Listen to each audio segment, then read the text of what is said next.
Students की demand पे question number 1 से 11 में उनको मैंने पहला दूसरा तीसरा कराया था, फिर चौथा पांचवा कराया। एक कैंडिडेट है, उसने मुझसे क्वेश्चन नंबर 6 के बारे में पूछा था कि उसमें कैलकुलेशंस कैसे होगी, तो वो मैं आपके बीच में लेकर आया हूँ।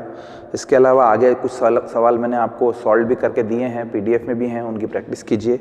एक क्वेश्चन जो सामने आया है वो क्वेश्चन नंबर 6 है, तो let's start the question number 6।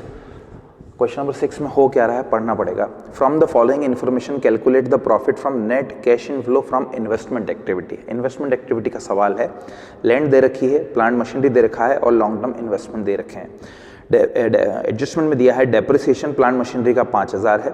Plant and machinery with book value of 6000 was sold for 4000। 6000 की कोई चीज़ हमने कितने में बेची, 4000। कितने का लॉस हुआ है, 2000। Land was sold at a profit of 6000। कुल मिला के यहाँ तीन तरह की एक्टिविटी, तीन तरह की जो एसेट्स हैं। एक का नाम है लैंड, दूसरे का नाम है प्लांट मशीनरी और तीसरे का नाम है लॉन्ग टर्म इन्वेस्टमेंट। तीनों एक्टिविटियाँ जुड़ेंगी और उसका रिजल्ट कहलाएगा कैश फ्लो, चाहे तो वो इनफ्लो हो या आउटफ्लो हो फ्रॉम इन्वेस्टमेंट एक्टिविटी। तो हम तीनों के लिए सेपरेट खाते बनाते हैं। सबसे पहले आप क्या करिए, एक अकाउंट बनाइए लैंड अकाउंट, एक अकाउंट बना दीजिए प्लांट एंड मशीनरी अकाउंट, एक अकाउंट बना लीजिए आप लॉन्ग टर्म इन्वेस्टमेंट अकाउंट। कितने तरह के खाते थे, कितने तरह की इन्फॉर्मेशन थी, 3। तो तीनों तरह के खातों के तीन तरह की इन्फॉर्मेशन के लिए 3 खाते या अकाउंट क्रिएट कर लिए। तीनों में ओपनिंग बैलेंस ले लीजिए, टू बैलेंस और टू बैलेंस। ठीक है, सब अलग अलग हैं, गड़बड़ नहीं हो जाए कि आप अलग इकट्ठा कर लें। लैंड अकाउंट, प्लांट मशीनरी और लॉन्ग टर्म इन्वेस्टमेंट अलग है। अब एक एक को हम करेंगे। लैंड अकाउंट कितने का दे रखा है, 20,000 का, ये ओपनिंग बैलेंस है। क्लोजिंग बैलेंस कितना दे रखा है आपको सवाल में, बाय बैलेंस कितना दे रखा है, 10,000। और लिख रहा है कि land was sold at a profit of 6000। 6000 के प्रॉफिट में हमने उस लैंड को बेच दिया। अब सोचने की बात यह है कि 6000 के प्रॉफिट में आपने बेचा, तो सबसे पहले लड़का ये समझदार बनेगा कि 6000 लिखूं या और कुछ लिखूं। नहीं, बहुत इंपॉर्टेंट पॉइंट है, इसीलिए उस स्टूडेंट को कन्फ्यूजन हुआ, वो क्लियर करता हूँ। ओपनिंग बैलेंस कितना है, 20। क्लोजिंग कितना है, 10। 20 में से 10 हटाइए, बचा कितना, 10,000। ये क्या है, आपकी कॉस्ट।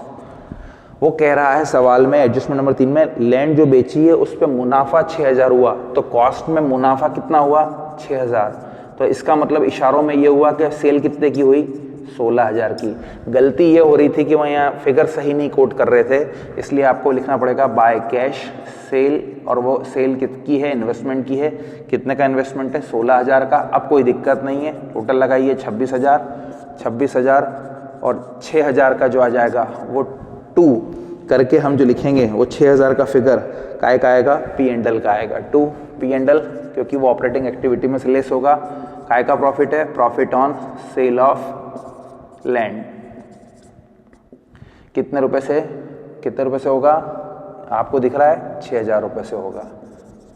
ये ऐसा करने से क्या हुआ यह है कि ओपनिंग बैलेंस जो कॉस्ट है 20 है, क्लोजिंग 10 है, तो लड़के को बोला गया 6000 का प्रॉफिट हुआ। तो वाकई में 6000 का प्रॉफिट तो हुआ है, पर ये तो पूछना पड़ेगा ना भाई सेल कितने की हुई, तो सेल हुई है 16000 की, क्योंकि हम कैश इनफ्लो बना रहे हैं। तो इनफ्लो में हमें फिगर 6000 का नहीं लिखना है, 16 का लिखना है। ठीक है, ये लैंड अकाउंट रहा। प्लांट मशीनरी अकाउंट बनाना शुरू करते हैं। प्लांट मशीनरी अकाउंट में क्या फिगर दे रखा है आपको, एक फिगर दे रखा है 85,000 का, और बाय बैलेंस में आपको दे रखा है बाय बैलेंस कैरिड डाउन, ये ब्रॉट डाउन। प्लांट मशीनरी का क्लोजिंग बैलेंस है 1 लाख। फिर कोई कंफ्यूजन नहीं होना, 85,000 की चीज़ 1 लाख हुई, ये भी कॉस्ट है, ये भी कॉस्ट है। और लिख रहा है डेप्रिसिएशन जो लगा प्लांट मशीनरी पर बाय डेप्रिसिएशन, वो कितना रुपए है, 5000। कोई कंफ्यूजन नहीं है। एक पॉइंट लिख रहा है कि 6000 की जो चीज़ थी उसको मैंने बेच दिया 4000 में, तो कितने का लॉस हो गया, 2000 का आपको क्या हो गया, लॉस। खत्म कितने से हुई है, 6000। तो आप इसको कैसे दिखाएंगे, बाय, जैसे गेन को आप यहाँ दिखाते हैं तो लॉस को यहाँ दिखाएंगे। लेजर में उल्टा होता है, गेन डेबिट होता है और लॉस जो होता है वो क्या होता है, credit. By P and L, loss कितने का लॉस हुआ, 2000 का, और बेचा कितने में आपने उसको, बाय कैश या बैंक, जो भी आप लिखना चाहें, कितने में बेचा, 4000 रुपये। अल्टीमेटली टोटल कितनी आई, 6000 ही आई है। 6000 ही आई है, पर उसका क्या करा, बाइफर्केशन। ये बाइफर्केशन इसलिए करा कि जिस तरह से ये P&L का लॉस हुआ है, ये P&L का गेन हुआ है, गेन होके P&L में गया है जो फिगर, वो P&L में से क्या होगा, माइनस, और इसी तरीके से जो लॉस वहां पर जाकर क्या हो चुका है, लेस, वो वापस क्या होगा, ऐड होगा। इसी के कारण हम सारी एक्टिविटियों में वर्ड P&L यूज करते हैं ताकि ऑपरेटिंग एक्टिविटी में कैलकुलेशन करना क्या हो जाए, आसान हो जाए। अब आप इसकी जोड़ लगा दीजिए। जोड़ लगाते हैं तो जोड़ आती है 5, 1 लाख और कितना टोटल बनता है, 1,11,000 का टोटल बनता है, इधर बनता है 1,11,000 का। अब जो डिफरेंस आ रहा है वो 2 कैश कहलाएगा, और कैश कहलाने पर कहलाएगा purchase of new plant, purchase of new plant, new plant. और इसको मैं ब्रैकेट में लिख देता हूँ B/F बैलेंस फिगर, और फिगर आएगा 1,11,000 में से 85,000 हटाएंगे तो कितना आएगा, 26,000। क्लियर? क्या करा, ओपनिंग बैलेंस, क्लोजिंग बैलेंस, फिर उसने बोला 6,000 की चीज को 4,000 में बेचा, 2,000 सेपरेट करे P&L में, क्योंकि ऑपरेटिंग एक्टिविटी में वो P&L जो लॉस है, जो घट चुका है, वो ऐड होगा। इसी तरीके से जो गेन हुआ है वो लेस होगा, और फिर उसके बाद बाय कैश, और इस तरह से रिजल्ट कितना आया, 26,000। अगला पॉइंट है plant and long term investment. इसमें क्या करना पड़ेगा, देखिए, टू बैलेंस ब्रॉट डाउन, कितने रुपए का फिगर लेकर आए, 4,000, बाय बैलेंस कितना लेकर आए आप, 10,000। और सवाल में सिंपली लिखा है कि जो लॉन्ग टर्म इन्वेस्टमेंट हैं और उसके बारे में देखिए, पहले पॉइंट में लिखा है प्लांट मशीनरी का डेप्रिसिएशन जो लगा चुके हैं हम, प्लांट मशीनरी का डेप्रिसिएशन कर चुके हैं। प्लांट मशीनरी की बुक वैल्यू 6,000 है, 4,000 में बेच चुके हैं, ये भी कर चुके हैं। और land was sold at a profit of 6,000, जो लैंड है वो हम 6,000 में बेच चुके हैं, वो एडजस्टमेंट भी हो गया। कुल मिला के बात ये हुई कि लैंड की इन्फॉर्मेशन थी, प्लांट की थी, पर लॉन्ग टर्म इन्वेस्टमेंट की कोई इन्फॉर्मेशन नहीं थी। 4,000 की चीज़ कितनी हो गई, 10,000। कोई दिमाग लगाने की ज़रूरत नहीं है, आपने कुछ नहीं करना है, कोई सेल नहीं हुआ है। To cash new investment purchase, new investment purchase, कौन से, लॉन्ग टर्म, कितने रुपए के, 6,000। तो टोटल कितनी बन जाएगी, 10,000 और 10,000। अब जब आप ये वर्किंग नोट कर लेते हैं, वर्किंग नोट 1, 2 और 3, तो मैं इधर एक सेपरेट, आप लोगों के लिए आसानी हो जाए, पहले पता होना चाहिए कि तीनों एक्टिविटियां दी हुई नहीं है, सिर्फ हमें बात की गई है इन्वेस्टमेंट एक्टिविटी की। तो हम यहाँ कैश फ्लो स्टेटमेंट में लिख देते हैं, cash flow from investing activity. अब इसमें होगा क्या, इसमें इनफ्लो आएंगे और आउटफ्लो आएंगे और उसका रिजल्ट आएगा। तो सबसे पहले हम देख लें, सबसे पहले हम आउटफ्लो की तरफ नज़र करें। तो ये सवाल है, लैंड दिख रहा है, इसमें इनफ्लो है, इसमें आउटफ्लो है और उसमें आउटफ्लो है। तो ये सब चीज़ें एक हमको कंसाइज वे में यहाँ लेनी है। तो कैसे लेंगे, सबसे पहले काम करिए, आपने प्लांट एंड मशीनरी का क्या करा, खरीदा, आउटफ्लो है, दिख रहा है आंखों से। प्लांट मशीनरी कितने का खरीदा है, 26,000 रुपये का, इसको आप बना दीजिए आउटफ्लो में। फिर उसके बाद आपने मशीनरी को सेल किया है, मशीनरी को कितने में सेल किया है, 4,000 रुपये में।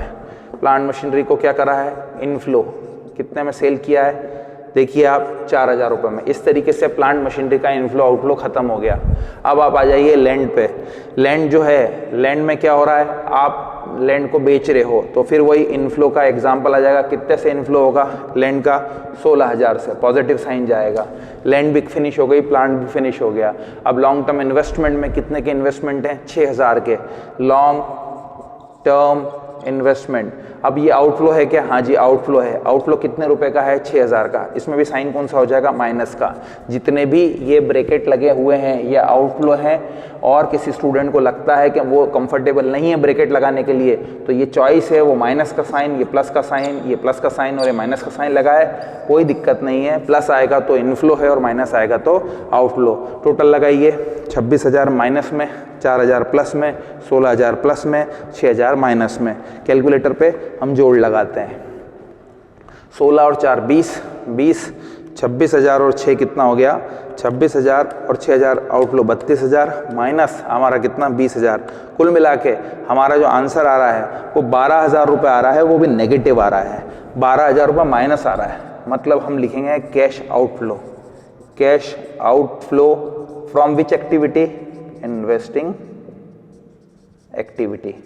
तो आपने क्या किया, इस सवाल में सिर्फ एक एक्टिविटी ही निकालने को पूछी थी, पर आपको पता होना चाहिए कि इस सवाल में हमारे को 3 तरह की एसेट दे रखी है, प्लांट मशीनरी दे रखा है, लैंड दे रखा है, लॉन्ग टर्म इन्वेस्टमेंट दे रखा है, तीनों का अकाउंट बनाइए और जहाँ से पैसा जा रहा है वो आउटफ्लो हो जाएगा, आउटफ्लो में माइनस का साइन लगा दीजिए, जहाँ इन हो रहा है वो प्लस का साइन लगा दीजिए, लैंड में भी इनफ्लो हो रहा है प्लस का लगा दीजिए, और लॉन्ग टर्म इन्वेस्टमेंट में 6,000 रुपये के आप कुछ नए एक्वायर कर रहे हो, ये माइनस का साइन लगा दीजिए, फिर माइनस के साइन की जोड़ लगाइए, माइनस के साइन की जोड़ कितनी है 32,000, प्लस के साइन की जोड़ कितनी है 20,000, ऑब्वियसली ज़्यादा किसका है 12,000 माइनस का, इसी वजह से मैंने यहाँ ब्रैकेट लगा दिया, और माइनस का मतलब क्या हो गया, आउटफ्लो, पैसा आपका इन्वेस्टमेंट एक्टिविटी से क्या है जा रहा है। आई होप आपको ये कॉन्सेप्ट और सवाल बिल्कुल क्लियर हुआ होगा, इसकी प्रैक्टिस कीजिए। पूरे 11 सवालों में मैंने 1 2 3 4 5 फिर 6 फिर 11 नंबर सवाल कराए, जो बच गए हैं उसकी आप सेल्फ प्रैक्टिस करें, कहीं भी डाउट होता है तो फिर से क्वेरी कीजिएगा। Thank you very much.